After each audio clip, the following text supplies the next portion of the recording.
It's a very nice little conspiracy theory to make up. I'm not going to believe a conspiracy theory like that. I'm not a bloody Arsenal fan.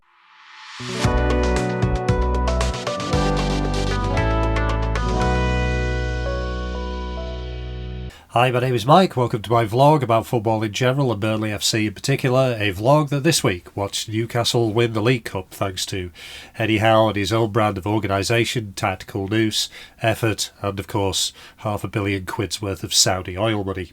Yeah, it's kind of hard to describe Newcastle's win as the horrible Peter Drury insisted that it was as a fairy tale. Mainly because when I grew up, we're all told fairy tales. I don't remember the fairy tale that was happy about the ruling royal family disappearing people because they tweeted in support of women's rights. But as one Newcastle fan said in The Athletic, Newcastle's owners are held to a higher standard than other owners in the Premier League. To which I actually disagree. Mainly because while the Glazers are leeches and Sir Jim Ratcliffe is a climate change denying tax dodger, and Forest owner didn't particularly care for exactly what substances he was shipping around the world, and other owners have made money from gambling and porn, I'm pretty sure that none of the aforementioned have overseen the execution of over 200 people in last calendar year. But then Newcastle's 70-year wait for a trophy has now finally ended. 70 years, or 11 years longer than the life of Jamal Khashoggi, the journalist who the Saudis chopped up with a bone saw. And on that happy note, welcome to this week's vlog. I kind of started that, and then it kept going and kept going and kept going. And I thought, what the heck, my vlog, I'm going to do this kind of stuff. It just is so depressing and annoying that this is the state of football. You want to enjoy football in general. You want to enjoy, not just watching Burnley, you want to enjoy the game of football. And then life kind of gets in the way of it, and life kind of reminds you that it's not just a sport sometimes. I was delighted to see Nick Pope, finally get a winner's medal. As an ex-Claret, he'll always be a Claret. And Kieran Trippier, but especially Nick Pope. But you're kind of in the back of your head, you're just going, I wish it wasn't like that. Oh well. Yeah, I was kind of like, apologies for missing last week. I wanted to do one last week and didn't have chance. The Luton game, actually there's sort of the three games. We've had Luton, we had West Brom and we had Swansea. And is it me or did it feel a little bit like a summary of our season? Starting with the Luton game was a comfortable one, really comfortable one. I was quite surprised because not only, did Luton, they were a Premier League team last year, they had one away. There is a decent team in there somewhere, but I think I'm beginning to kind of think that the game of football, professional football at this level, is about sort of 75% confidence. And Burnley were a confident team and Luton have no confidence whatsoever. And when you have no confidence, bad things happen or you shoot yourself in the foot. Luton managed to get their central defender sent off after just 19 minutes for 2 bookable offences. And he had no complaints in doing so. And then, they've gone down to 10 men, they put on another centre-back and he manages to score an own goal. Everything that can go wrong when you're at the bottom, as we saw last year, kind of will go wrong and is going wrong for Luton, and we were the beneficiaries. Fantastic to see Lyle Foster finally get a goal. Again with a little bit of luck because the ball bounced off Jayden Anthony's hand. Would VAR have overturned that in the Premier League? Well, if you're playing Arsenal and they were the ones conceded, of course they would. The game kind of like, not so much petered out. It was a good game. And we ended up winning 4-0, scoring 4 pretty much identical goals. The Man City cutback 4 times, topped off by Ashley Barnes, scoring with the last kick of the game. Has anyone ever cheered for a last kick of the 4-0 victory goal quite as much as that one? Yeah, great to see him score. So that was that. That was a solid, dominant win. Ultimately. I don't have any complaints about that win. If you have any complaints about that kind of win, you could nitpick that the Clarets weren't perfect and all that kind of thing. But ultimately, it takes 2 teams to make a game of football. And Luton were just self-destructing all over the place. The Clarets just did what they had to do. And, it'd be churlish to even nitpick about that particular one. I thought Luton were a little bit unlucky with some of the refereeing. not on the sending off, but there were a couple of moments where I think there was a penalty shout that wasn't particularly clear on the replays, but some people were saying it was a definite penalty. Sarmiento kicking a guy in the face, allegedly, but it didn't happen, and it did occur to me that after last year's home game against Luton, where we had the what we shall call the incident with James Trafford, it did kind of occur to me that it's sometimes it's fun to make up a conspiracy theory. Maybe the conspiracy theory for this one was that PGMOL were giving us a little bit of sort of karmic payback for their screw up last year by giving us an easy ride this year. It's a very nice little conspiracy theory to make up. I'm not going to believe a conspiracy theory like that. I'm not a bloody Arsenal fan. Then into the West Brom game. Not a great game, but again an indicative one of safety first football. West Brom are in the playoffs. Tony Mowbray, he's caused a few problems for over the years as a manager anyway. Remember Sunderland came in the company season, looked very, very good. I think it was a 0-0 draw, but it was a very good 0-0 draw where Sunderland were worthy of their point. West Brom caused us problems. Parker, passive, basically made the substitutions after 70-odd minutes that sent out the message that he wasn't going for the win. And Mowbray kind of sent out the message, well, we're going to go for the win. Didn't get it, but, kind of indicative of the way Parker Ball is. A little bit lucky. Unlucky with the goal. At the time when I saw it, I'm like, he's definitely not taking that free kick from the right place. But this is the kind of like low-grade shithousery that happens all the time in the game. You have to kind of sometimes not admire it, but respect it. That was a shitty thing. A lot of complaints about the referee. I thought he wasn't great. But I'll come on to that in a sec. And then we got the lucky equaliser, or fortunate equaliser, but, Fleming, I've said it before, facing forward, taking the chance when it's literally dropped at his feet. And then we had the little bit of fun at the end with Egan Riley. Now, I know it got overturned, and I'm kind of a little bit surprised at this. But I'm only surprised for kind of one real reason. When I saw it on the TV, because I was watching on the TV, I was kind of like, ooh, you're being a little silly there.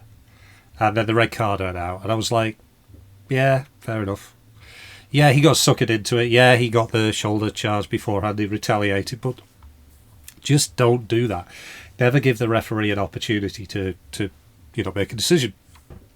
And a lot of people are going, no, it should never, not even close, and, yellow card only. He lashed out at the guy. Doesn't matter that you whether you make full contact, no contact, or just a little bit of contact, you don't do that kind of thing. And it did occur to me, it's kind of like, look, if you saw that clip in isolation, and it was, I don't know, Burton versus Fleetwood or something like that, and you saw that clip, and you saw him kick out, and the referee chose the red card, you'd look at it and go, yeah, could see where that came from. So a lot of the defence of Egan Riley was kind of coming from the club bias kind of point of view. I was surprised to see it overturned, to be honest. But hey, we're the beneficiaries. Scott Parker, what was really funny was Scott Parker gets his red, presumably for saying something he shouldn't have done to the official. Where it was just kind of funny because he's very, very calm, and he's got a great poker face. And he gets the red card, whereas Tony Mowbray is clearly effing and jeffing and waving his arms around and all that kind of stuff. And he doesn't get anything. Clearly his words with all his arms waving and yelling is that the referee is having a terrific game and he hopes he gets lots of Christmas presents. Whereas Scott Parker will very, very calmly, quietly, placidly and plainly call you an effing C. Yeah. Anyway. It did kind of make me laugh, and he just. I'm not one who particularly cares about kind of like manager touchline histrionics and all that kind of thing. I'm not one to look into demeanours and stuff. If Scott Parker wants to be comparatively calm and collected on the touchline, fine. That's his style, and I'm cool with that because I think, and certain managers have admitted. I think Dyche has admitted it sometimes that it's a performance. Sometimes. It's certainly, managers do it performatively for various reasons. One, maybe to wind the crowd up. The other, to show that they care, all that kind of stuff. Scotty's much more calm, directing, not particularly, yelling and waving his arms and all that. Fine, cool with that. And then Swansea, interesting one. I was not looking forward to this one because Clarets have had, I think, 5 opportunities to put their mark on the division so far this season, and they failed every single time. With Leeds messing up, here was another opportunity to take advantage. Swansea are an okay kind of team. I know they're without a manager. They've got the interim manager, but it turned out to be a comparatively calm game. Helped by scoring in the 4th minute. Was the result in doubt after 4 minutes? No. And it was, I keep talking about where's the plan, and obviously the plan is, there's two plans that are clear. One is take advantage of an opposition mistake, and the other is the Man City cutback, because that was the 5th goal out of the last 6 where it was the cutback. And well taken, really well taken. And that was 4 minutes in, and after that point you just went, we know how the rest of the game's going to go. Nice goal from Anthony. When we do score, it doesn't happen that often, but when we do finally decide to flood the box with players, there is an inevitability about scoring. I think Southampton away was an opportunity, one of those. I think the second goal at Swansea again. It's one of those where we finally got bodies in the box and it feels like the goal is coming no matter how much it bounces around. And then there were other chances. I know Ronald missed a free header. We were a bit lucky there. Maybe that would have made it a little bit different. But it looked like a calm, composed performance where we needed a calm, composed performance. For all the complaints that I've had this year, and go back through the vlogs, for all my complaints that I've had about the style of play and all that stuff, I'm not saying they're going away, because they're not. I'm beginning to get excited for the running. I'm beginning to feel that we might pull it off. We don't have a great running, but I feel that our fate is in our hands, and this is the worry and the bonus, that our fate is in our hands. Our worry is that we're going to be too passive and afraid to lose, which means we'll lose the opportunity to win. On the other hand, we've got the opportunity, if we don't do that, to perhaps get automatic promotion and avoid the playoffs. I so want to avoid the playoffs, because who have we had in the playoffs? We've got Sunderland and West Brom, neither of which we looked particularly good against. I think Bristol City are on a bit of a run. We got to play them as well. So I don't want to drop into the lottery of the playoffs, because I'm not confident that our style and the way we play, the way we approach games, is suitable for the playoffs. But we shall see. But automatic promotion is there, and we finally, like I say, we took advantage of a slip by one of the other 2 teams, and that's what you've got to do. I'm quite happy to be boring. I'm quite happy to be dull. I'm quite happy to be uninteresting, as long as we are relentless, just for the next 8 games, whatever. So that's kind of about it, but there's something I wanted to kind of point out, and talking about Parker in the past. And in the past, what was said, one of the things about his style of play is he's had the advantage of a player having the season, the goal-scoring season of his life. He had Mitrovic at Fulham, and he had Solanke at Bournemouth. And we haven't been scoring goals, but rather quietly, Josh Brownhill has been having the goal-scoring season of his life. To give you an idea of what kind of goal-scoring form he is in, he is on 13 for the season. Previous career high is 7. In the, let's say it's 5+ years, it's just over 5 years now, he's been a Claret. Including this year's 13 goals, he has scored a total of 27. So he's nearly doubled his output in a single season. He scored, according to Wikipedia, at least 17 at Bristol City, a high of 6, and 6 at Preston North End, total high of 3. They were in League One as well. So he is having the goal-scoring season of his career right now. And God knows where we would be without those 13 goals. But I thought it was kind of interesting that he's been kind of hiding in plain sight, his record. And they haven't been, undeserved goals either. Now, his contract situation, he's already stated, I think, that his contract, he will decide what to do when we know what we're doing next year. And, that's fair enough.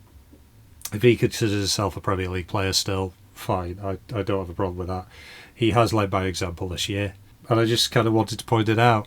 I've never been his biggest fan. I think he's a perfectly,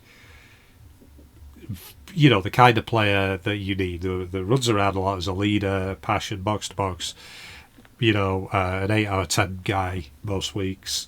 But clearly a very nice guy off the pitch. But you kind of have to sometimes turn around and say 13 goals in so far 34 appearances, as opposed to 13 in, looking at that, 70, 100, about 120 odd appearances, 14 goals in the Burnley shirt.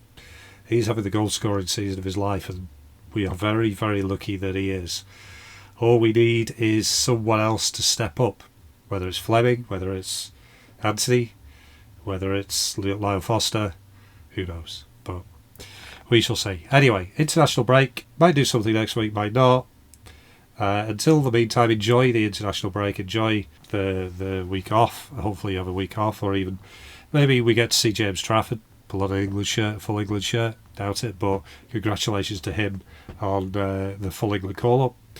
And in the meantime, up the Clarets. If you enjoy this vlog, feel free to scroll through the playlist. There are around about 50-55 other vlogs on Burnley FC over the last couple of seasons. If you like to click the like button, if you want to give me a subscribe, that'd be absolutely fantastic. If you want to tell people to spread the word, post a link to the vlog, that would be totally appreciated.